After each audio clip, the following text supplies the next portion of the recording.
अंधेर नगरी चौपट राजा, टका सिर भाजी टका सिर खाजा। दोस्तों, आपने ये कहावत तो सुनी ही होगी। ऐसे मुहावरे और कहावतें ही लैंग्वेज को रिच बनाते हैं। मैं इसी से रिलेटेड आज आपको एक कहानी सुनाता हूँ जो हमने शायद 8th या 9th स्टैंडर्ड में हिंदी लिटरेचर बुक में पढ़ी थी।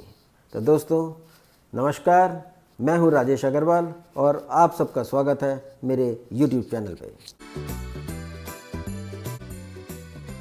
पहले हम इस मुहावरे का शाब्दिक अर्थ समझने की कोशिश करते हैं कि अंधेर नगरी किसे कहते हैं और चौपट राजा कौन होता है।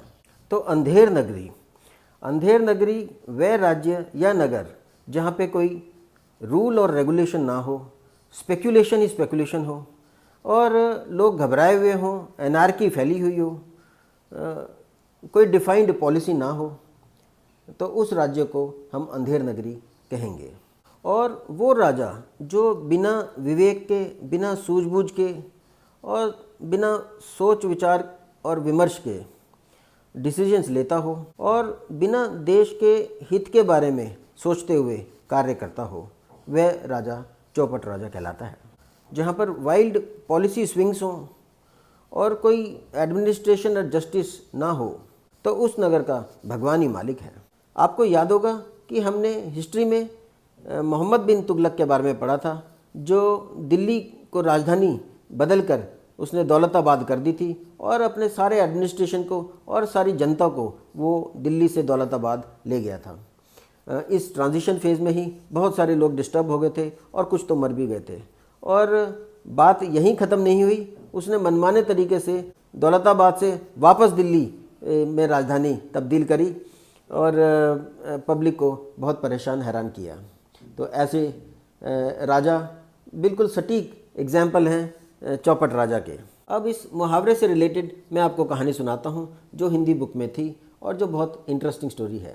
एक बार एक भिक्षुक अपने चेले के साथ भ्रमण कर रहे थे और उनका काम था कि वो एक राज्य से दूसरे राज्य में घूमते थे और भिक्षा मांगकर गुजारा करते थे, पर वह 1 या 2 दिन से ज़्यादा किसी भी राज्य में ठहरते नहीं थे। ऐसे घूमते घूमते जब गुरुजी अपने चेले के साथ एक राज्य में पहुँचे, तो जब चेला राज्य में मार्केट में घूम रहा था तो उसने पाया कि वहाँ राज्य में एक बहुत ही यूनिक चीज़ है कि सब चीज़ों का रेट एक समान है। जैसे उसने वेजिटेबल का रेट पूछा तो उसको बताया गया कि टका उसकी कीमत है और 1.25 सेर उसका वेट पे मिलेगी।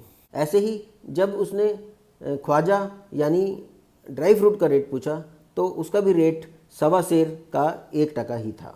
चेला बहुत खुश हुआ कि यहाँ पर तो महंगी चीज़ें भी बहुत सस्ती मिल रही हैं। वो भागा भागा अपने गुरुजी के पास गया और उसने सारी बात बताई। तो गुरुजी ने कहा कि ये राज्य तो बहुत ही खतरनाक राज्य है, हमें जो है कल ही शीघ्र यहाँ से प्रस्थान कर देना चाहिए। पर चेला बहुत हैरान हुआ इस बात को सुन करके और उसने कहा कि गुरुजी मेरे को तो यहाँ पर 1-2 दिन रहना ठीक लगता है। पर गुरुजी नहीं माने और वो अगले दिन वहाँ से प्रस्थान उन्होंने करने की ठान ली। उधर शिष्य जब अगले दिन राज्य में अकेला घूम रहा था तो वही हुआ जिसका गुरुजी के डर था। अचानक से राजा के सिपाही आए और उन्होंने शिष्य को पकड़ लिया और ये कहा कि राजा ने तुम्हें फांसी पे चढ़ाने का हुक्म दिया है।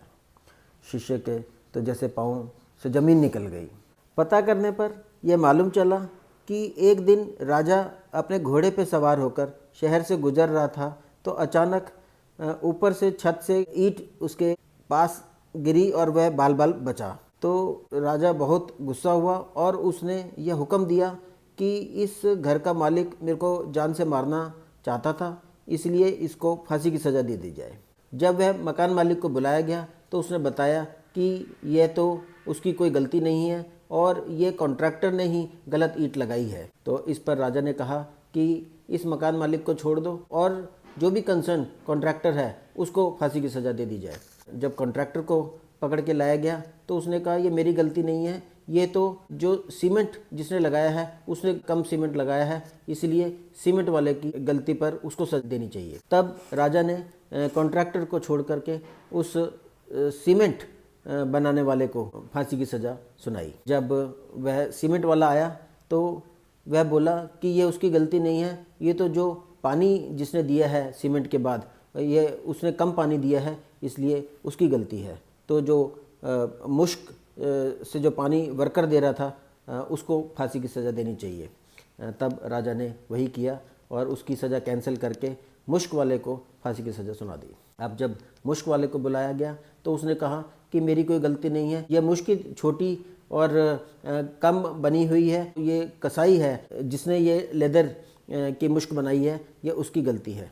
तब राजा ने उस कसाई को जो वह मुश्क बनाता था उसको फांसी की सज़ा सुनाई। ऐसा करते करते ये चेन लंबी होती गई और एक के बाद एक आदमी की सज़ा कैंसिल होकर के और एक नए आदमी को सज़ा सुना दी जाती थी। आखिर में राजा बहुत परेशान हो गया और उसने कहा कि मेरा हुक्म तो मानना ही पड़ेगा और किसी को फांसी की सज़ा देनी ही पड़ेगी, इसीलिए ये फांसी की सज़ा उस व्यक्ति को दे दो जिसको गले में फांसी का फंदा उसके नाप का हो।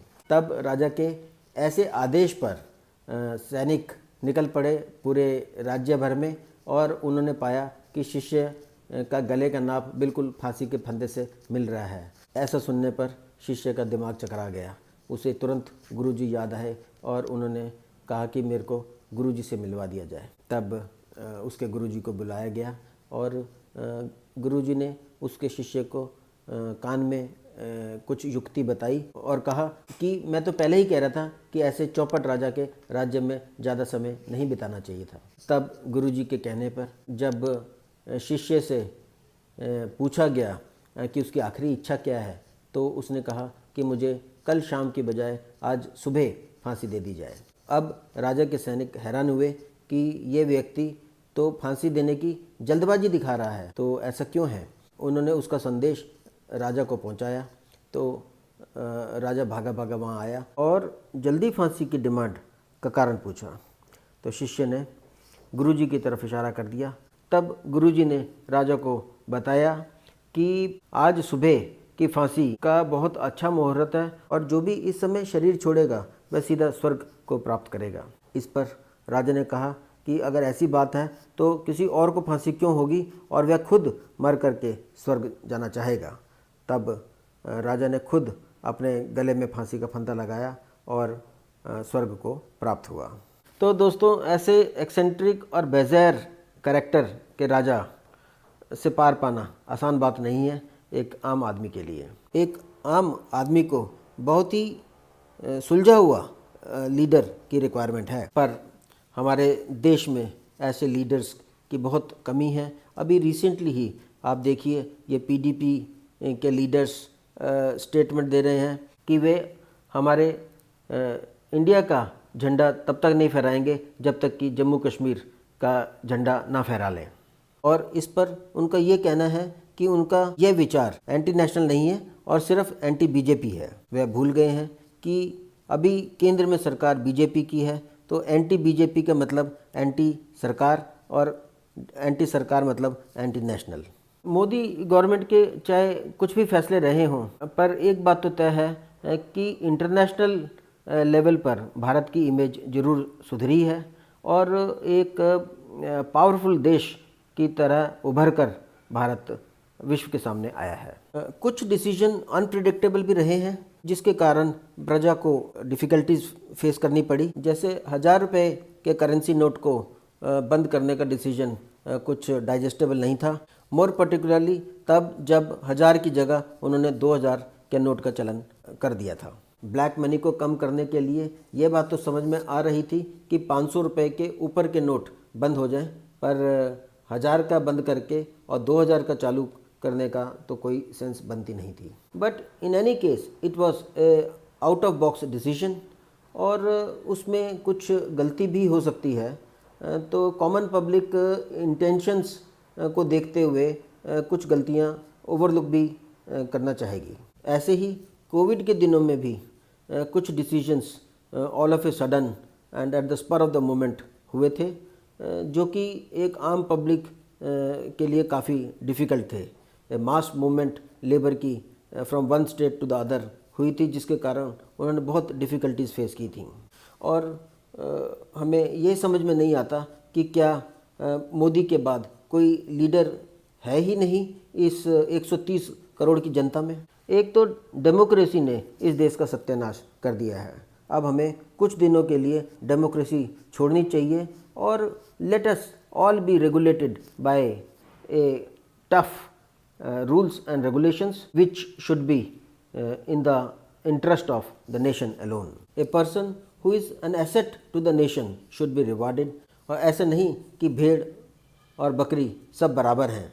हमारे देश में हमें एक ऐसा एटमॉस्फेयर चाहिए जहाँ पर लियाकत की कीमत हो, लोग मेहनत करें तो that should be a credit to them. ऐसा नहीं कि MBA भी पढ़ लिख करके आदमी जो है अनपढ़ की तरह नौकरी के लिए धक्के खा रहा हो। तो हमें ये पुराने लोकोक्तियों से और मुहावरों से सबक लेना चाहिए और इनको अपने जीवन में उतारना चाहिए। Let us all unite together to make a good and beautiful nation. Thank you very much and जय हिंद।